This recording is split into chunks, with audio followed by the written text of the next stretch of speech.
Vamos ler o texto a partir do versículo 17. Em Mileto fala aos presbíteros da igreja de Éfeso. De Mileto mandou a Éfeso chamar os presbíteros da igreja, e quando se encontraram com ele, disse-lhes: Vós bem sabeis como foi que me conduzi entre vós em todo o tempo, desde o primeiro dia em que entrei na Ásia, servindo ao Senhor com toda a humildade, lágrimas, provações, que pelas ciladas dos judeus me sobrevieram. Jamais deixando de vos anunciar coisa alguma proveitosa, e devo-la ensinar publicamente e também de casa em casa, testificando tanto a judeus como a gregos o arrependimento para com Deus e a fé em nosso Senhor Jesus Cristo. E agora, constrangido em meu espírito, vou para Jerusalém, não sabendo o que ali me acontecerá, senão que o Espírito Santo de cidade em cidade, me assegura que me esperam cadeias e tribulações. Porém, em nada considero a vida preciosa para mim mesmo, contanto que eu complete a minha carreira e o ministério que recebi do Senhor Jesus para testemunhar o Evangelho da graça. Agora eu sei que todos vós, em cujo meio passei pregando o reino, não vereis mais o meu rosto. Portanto, eu vos protesto, no dia de hoje, que estou limpo do sangue de todos, porque jamais deixei de vos anunciar todo o desígnio de Deus. Atendei por vós e por todo o rebanho sobre o qual o Espírito Santo vos constituiu bispos, para pastoreardes a igreja de Deus, a qual ele comprou com seu próprio sangue. Eu sei que depois da minha partida, entre vós penetrarão lobos vorazes, que não pouparão o rebanho, e que dentre vós mesmos se levantarão homens falando coisas pervertidas, para arrastar os discípulos atrás deles. Portanto, vigiai, lembrando-vos de que por 3 anos, noite e dia, não cessei de admoestar com lágrimas a cada um. Agora, pois, encomendo-vos ao Senhor e à palavra da sua graça, que tem poder para vos edificar e dar herança entre todos os que são santificados. De ninguém cobicei prata, nem ouro, nem vestes. Vós mesmos sabeis que estas mãos serviram para que me era necessário e a mim e aos que estavam comigo. Tenho-vos mostrado em tudo que, trabalhando assim, é mister socorrer os necessitados e recordar as palavras do próprio Senhor Jesus. Mais bem-aventurado é dar do que receber. Tendo dito essas coisas, ajoelhando-se, orou com todos eles. Então houve grande pranto entre todos, e abraçando afetuosamente o Paulo, o beijavam, entristecidos especialmente pela palavra que ele dissera, que não mais veriam o seu rosto, e acompanharam-no até ao navio. Senhor, tua palavra foi lida, e não posso falar sem que o teu Espírito Santo conduza o teu servo e os corações nos quais, ó Pai, a semente será aplicada, Senhor. Oramos em nome de Jesus. Amém. Irmãos, nós não gostamos de dar adeus, mas um dia nós vamos dar o último abraço no nosso filho, seja ele no jardim da infância, seja ele na faculdade, no serviço militar, ou antes que eles saiam em lua de mel. Vai ser o último abraço. Talvez seja doloroso a Deus de alguém que você conhece que está morrendo. E você não vai vê-lo novamente. Pode ser o adeus de um professor, de um treinador que você trabalhou por muitos anos, colega de quarto de faculdade, ou um colega de trabalho, um funcionário que vai mudar de emprego ou vai se aposentar. Ou os nossos colegas de faculdades que cada um toma uma direção após a formatura. O adeus de um casal que terminou. Adeus muitas vezes não são muito divertidos.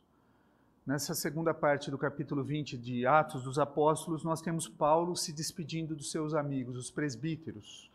A palavra presbítero aqui, ela se alterna entre presbíteros e bispos, mas o significado é o mesmo. Ora ele chama eles de presbíteros, ora eles chamam eles de bispos, mas ele está chamando os mesmos líderes da igreja. Então tem o mesmo significado. Tá? Ele está indo, né, partindo de Éfeso, indo para Jerusalém, provavelmente rumo à festa de Pentecostes, e ele está indo levar uma oferta para Jerusalém, para os crentes de Jerusalém. E quando parecia que ele parou lá em Mileto, fez várias paradas, e em Mileto parecia que ele ia atrasar vários dias. E isso ele chama os líderes, os presbíteros, os bispos daquelas igrejas, para que ele pudesse se despedir. Essa passagem está cheia de amor fraternal, ternura, mas também cheia de lições instrutivas para o povo de Deus, para a liderança, sobre como liderar o povo de Deus. E a primeira delas é a característica de uma liderança piedosa. Paulo fez uma despedida instrutiva. Esse seria um tema para a gente falar hoje, uma despedida instrutiva. Paulo começou o seu discurso falando sobre o seu próprio ministério. E para alguns, quando alguém vai falar de si próprio, pode parecer arrogante, mas não foi o caso de Paulo. Por quê? Paulo estava falando para quem? Estava falando para os seus amigos. Ele não estava tentando impressioná-los, mas sim o quê? Orientá-los a como eles deveriam seguir, se manter, através da sua própria experiência, né? Como um líder piedoso, com humildade e lágrimas, versículos 18 e 19. Vós bem sabeis como foi que me conduzi entre vós, em todo o tempo, desde o primeiro dia em que entrei na Ásia, servindo ao Senhor com toda humildade e lágrimas, e provações que pelas cidades dos judeus me sobrevieram. Então a primeira característica de um líder piedoso é o quê? Humildade em relação a si mesmo, e um coração terno para aqueles que ele serve. Nós estamos cheios de líderes dentro dessa igreja. Então, isso é fundamental para quem é líder aqui. Não só aqui, mas quem é líder diante do povo de Deus. Isso é muito mais fácil de dizer do que fazer. Muitas vezes os líderes têm pessoas ao seu redor que vão o quê? Dizer, bom trabalho, que influência boa que você está causando.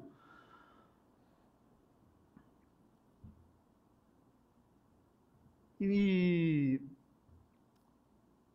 alguns líderes têm pessoas incentivando você a seguir em frente. E há algo intoxicante também na liderança, em muitas posições de liderança.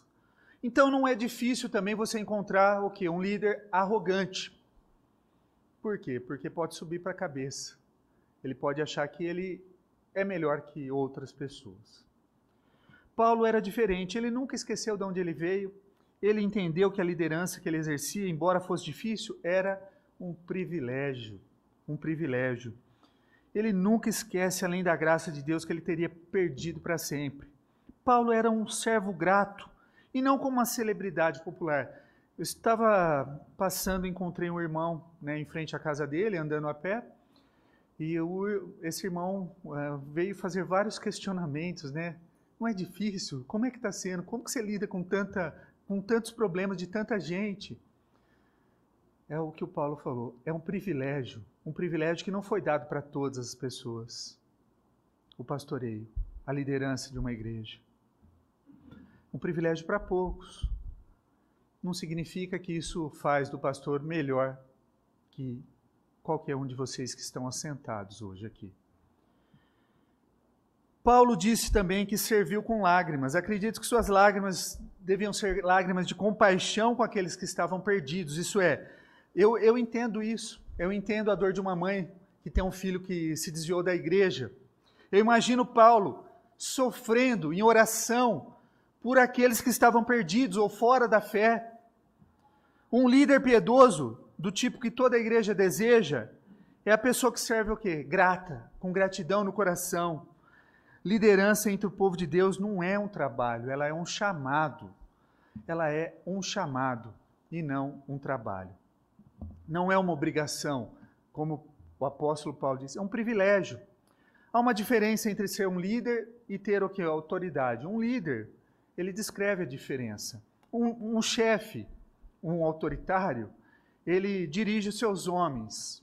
O líder, ele treina uma nova liderança. O chefe inspira medo. o líder inspira entusiasmo. O chefe diz eu, o líder diz nós. O chefe corrige a culpa de um colapso, o líder corrige o colapso. O chefe sabe como é feito, o líder mostra como é feito. O chefe diz vá, o líder diz vamos. Oswald Chambers escreveu e pontuou bem: se você é devidamente dedicado ao Senhor, você atingiu a altura elevada onde ninguém jamais notaria você pessoalmente. Tudo o que se nota é o poder de Deus que passa por você o tempo todo. Essa é a primeira característica de um líder. A primeira característica de um líder é uma liderança piedosa. Um líder piedoso é fiel na proclamação da verdade. Versículos 20 e 21, Paulo disse: jamais deixando de vos anunciar coisa alguma proveitosa e de vô-la ensinar publicamente, e também de casa em casa, testificando tanto a judeus como a gregos, o arrependimento para com Deus e a fé em nosso Senhor Jesus Cristo. Note várias coisas. Primeiro, Paulo pregou todo o conselho de Deus. Paulo entendeu que era o seu propósito transmitir a mensagem de Deus ao seu povo. Paulo pregou qualquer coisa que seria útil para o povo. Ele ensinava teologia profunda, mas ele ensinava e abordava questões de ordem prática e vivia dessa maneira. Ele falou sobre o seu pecado, compromisso, obediência e muitas outras coisas que as pessoas hoje, se a gente for falar disso com sinceridade, sabe o que vai acontecer? Vocês vão ser cancelados, né? O termo da moda. Vocês vão ser cancelados.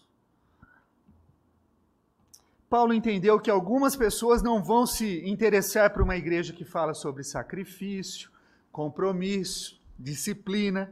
Ele sabe que as pessoas preferem ouvir sobre as bênçãos do que sobre arrependimento. Mas Paulo não estava preocupado em levar as pessoas para a igreja. Ele estava preocupado em levar as pessoas a Cristo, para a conversão, para a mudança de vida. O frequentar a igreja, o ir, o estar junto do corpo de Cristo seria uma consequência da pessoa chegar a Cristo. Segundo, ele ensinou de várias maneiras. Ele ensinava publicamente, ele ensinava de casa em casa, em ambientes formais, em ambientes informais. Ele usou todos os meios que estavam à sua disposição para comunicar a mensagem da salvação. Tentamos fazer isso como igreja, através da adoração, escola dominical, estudos bíblicos, da internet, através de artigos que são publicados semanalmente no jornal. Nem todos vão responder a mesma coisa. Uma variedade de métodos faz com que atingimos uma variedade de pessoas.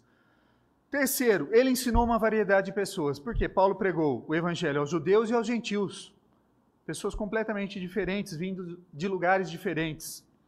Um bom líder, ele era um bom líder, né? E ele aproveitou as oportunidades. Estendeu a mão para ricos, estendeu a mão para pobres, para escravos, para livres, para homens, para mulheres, poderosos, e aqueles que se sentiam o quê? Impotentes, discriminados.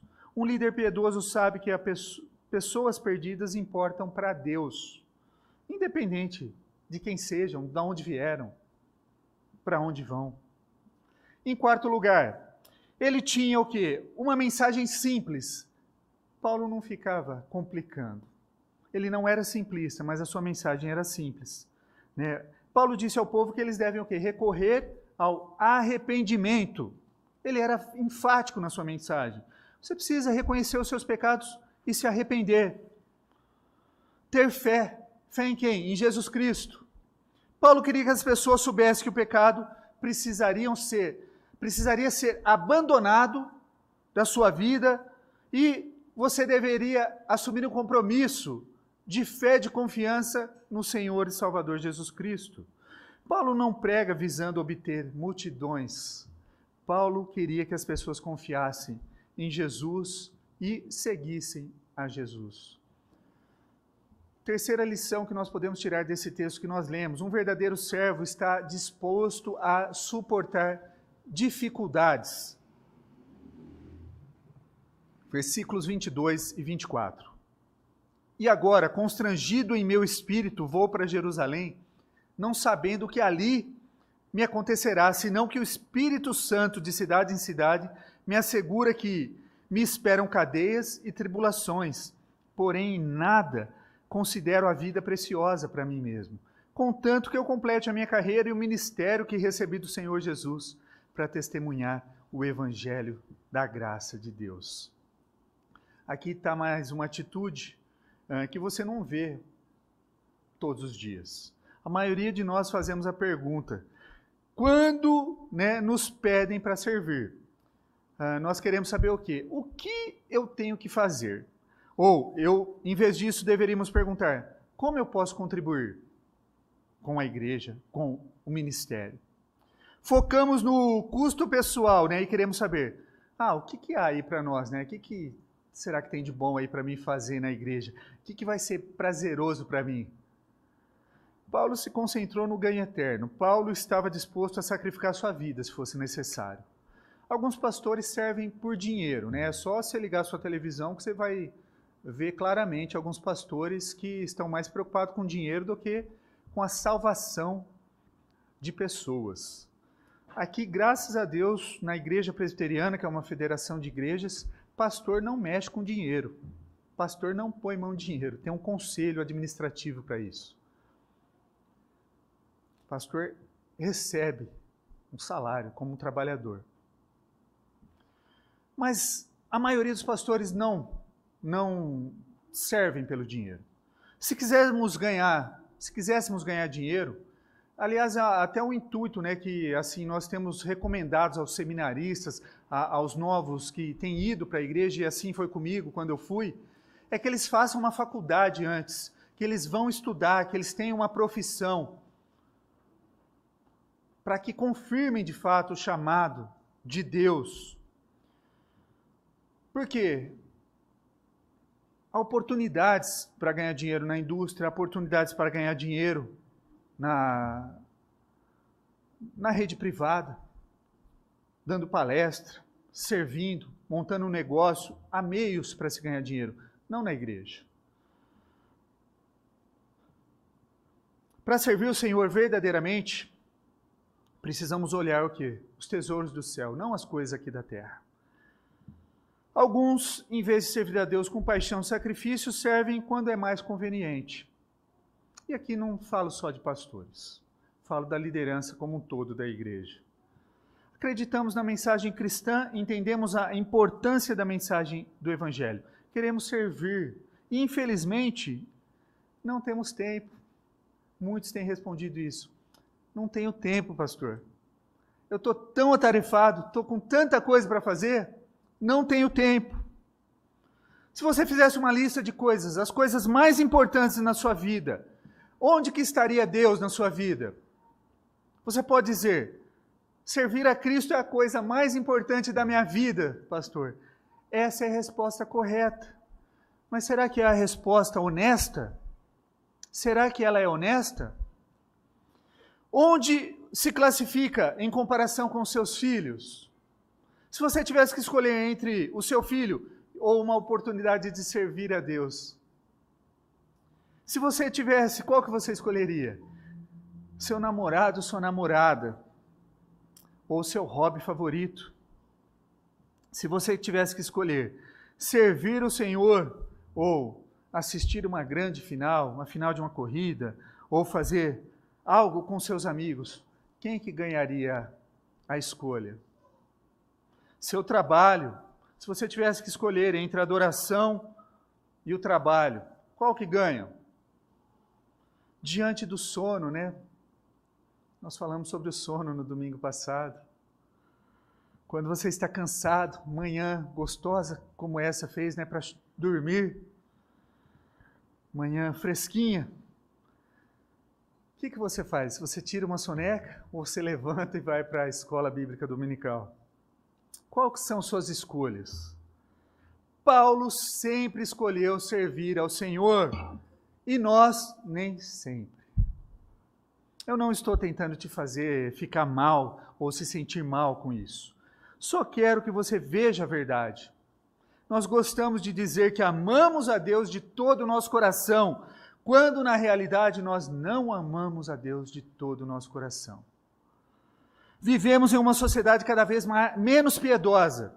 Algumas igrejas estão morrendo por causa de alguns líderes. Como igreja, estamos procurando por pessoas que defendam a Cristo e sirvam fielmente e até mesmo sacrificialmente. Nós esperamos por pessoas que não estão muito ocupadas para servir a Deus. E o quarto ensinamento que nós temos aqui é um alerta para aqueles que lideram. Paulo avisou esses líderes, os seus amigos, mantenham-se vigilantes. É fácil sentir que nós chegamos em algum lugar e por assim sentimos, estou satisfeito com o jeito que está. Não. Temos uma tendência a se afastar do Senhor quando as coisas estão muito bem na nossa vida. É algo nato do ser humano. No livro de Oséias, capítulo 13, versículos 5 e 6, Deus diz: cuidei de vocês no deserto, naquela terra seca, sedenta, mas depois que comeram e se saciaram, ficaram orgulhosos e se esqueceram de mim. Muitos de nós fazemos isso hoje. A mesma coisa pode acontecer conosco. Devemos examinar constantemente os nossos corações, as nossas vidas, para ter a certeza que não estamos à deriva com o Senhor. E no próprio texto, que nós lemos, versículos 24 e 28, porém em nada considero a vida preciosa para mim mesmo, contanto que eu complete a minha carreira e o ministério que recebi do Senhor Jesus. E o versículo 28, olha a exortação: atendei por vós e por todo o rebanho sobre o qual o Espírito Santo vos constituiu bispos, isso é, presbíteros, para pastoreardes a igreja de Deus, a qual ele comprou com seu próprio sangue. Aqui os bispos, e os presbíteros que estão sendo mencionados nesse texto, não são igual nós temos aqui na igreja presbiteriana, os presbíteros regentes. Não, eram os pastores locais daquelas comunidades próximas a Éfeso. Aqui especificamente estavam falando daqueles pastores. Atendei por vós e por todo o rebanho qual o Espírito Santo de Deus comprou com seu próprio sangue. Me arrepia só de ler esse versículo. Cada vez que eu subo no púlpito, cada vez que eu tenho que fazer um aconselhamento, cada vez que eu tenho que falar para vocês, a cobrança que Deus terá vai ser muito grande. Vai ser muito grande. Nós precisamos examinar o nosso coração constantemente. Estou carente de passar tempo com o Senhor, lendo as Escrituras e orando? Estou preguiçoso em minhas atividades espirituais ou estou apenas ligando minhas oportunidades de serviços? O que aprendi sobre o Senhor essa semana? Eu vivo pelo ensinamento da palavra de Deus ou estou encontrando maneiras de justificar o meu pecado, a minha desobediência à sua palavra? E estou me enganando? Estou servindo sacrificialmente ou fazendo o que é convenientemente? Estou comprometendo a verdade do Evangelho para que ninguém me faça perguntas depois? São perguntas que nós que estamos pregando, estamos ensinando, falando de Jesus, temos que fazer, sermos honestos. Cuidado com os falsos mestres de fora da igreja. Paulo está constantemente alertando sobre a vigilância e a influência dos falsos mestres. Hoje devemos saber da influência de falsos mestres que atacam a verdade. Quem pode ser esses falsos mestres? Os professores seculares, que vão dizer que o cristianismo não é científico e os cristãos são aqueles cabeças de ventos que não entendem nada. Leis que implicam na verdade bíblica. Hoje é discurso de ódio você ser fiel à verdade bíblica. nos chamam de mentes fechadas. A moral e a ética são ao contrário do que o mundo está pregando.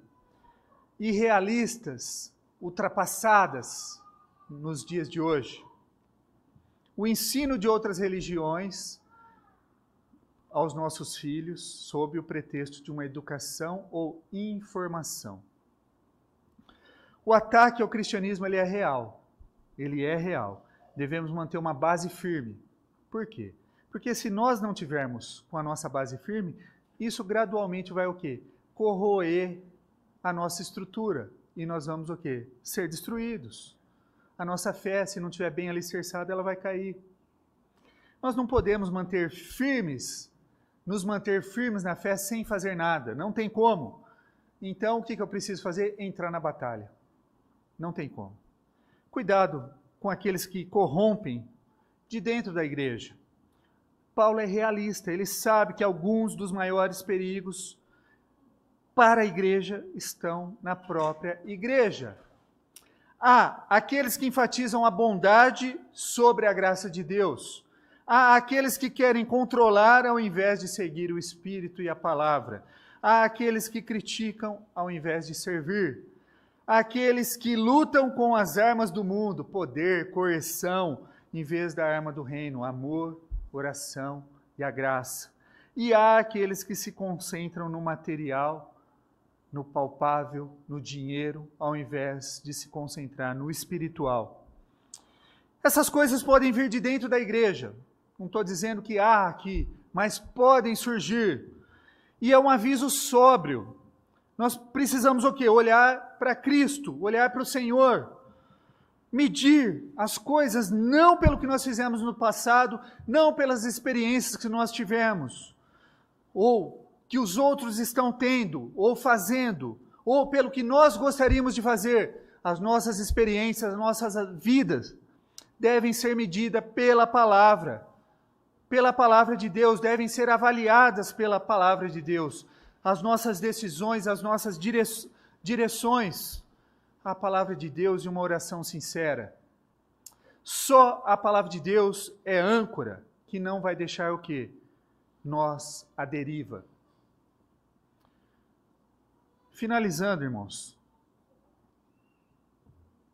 eu oro para que eu seja um líder piedoso, mas eu preciso muito da ajuda dos irmãos. Preciso que vocês orem por mim. Eu preciso que vocês me avisem se eu não estiver sendo fiel às Escrituras, naquilo que eu estou falando e ensinando a vocês. Eu tenho medo de como, eu já disse, como Deus me cobrará pelo fato de eu não ter dito, talvez, toda a verdade numa pregação, tudo que eu deveria ter dito. Eu tenho medo de como Deus vai me cobrar isso, e Ele vai me cobrar. A nossa igreja tem muitos líderes piedosos. Nós somos gratos a Deus por muitas pessoas que servem humildemente, fielmente na nossa comunidade. Muitas dessas pessoas servem escondidas. Isso é, ninguém fica sabendo o que elas fazem. E elas estão lá trabalhando. Elas dão o seu tempo, energia, muitas vezes recursos financeiros que a gente nem sabe. Elas põem dinheiro do bolso para servir a Deus, para honrar o Senhor sem qualquer vontade e desejo de o quê? Aclamação pública. Eles servem ao Senhor e eu sou grato a essas pessoas. Precisamos de líderes piedosos, pessoas que sirvam em cargos de liderança. Precisamos de professores, precisamos de líderes, líderes de jovens, precisamos de líderes de pequenos grupos, que se Deus permitir nós vamos iniciar esse ano.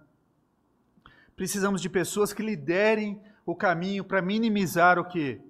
Minimizar os nossos problemas e não alguém que fique espalhando pólvora. Nós precisamos aprender a minimizar os problemas. Precisamos de pessoas que não estejam o quê? Muito ocupadas. Está cheio de gente muito ocupada para servir ao Senhor de maneiras práticas, eu estou dizendo. Precisamos de pessoas que não estejam apenas preenchendo o cargo. Precisamos de pessoas comprometidas com a palavra, comprometidas com a igreja. Quando eu falo igreja, meus irmãos, Não é o templo, somos nós, o corpo de Cristo. Não existe igreja sozinha. Não existe igreja sozinha. O corpo vive junto. Então, não existe. O que pode acontecer? Pode acontecer de um líder estar sendo infiel à palavra, e aí o corpo começa a se incomodar, porque não está sendo alimentado.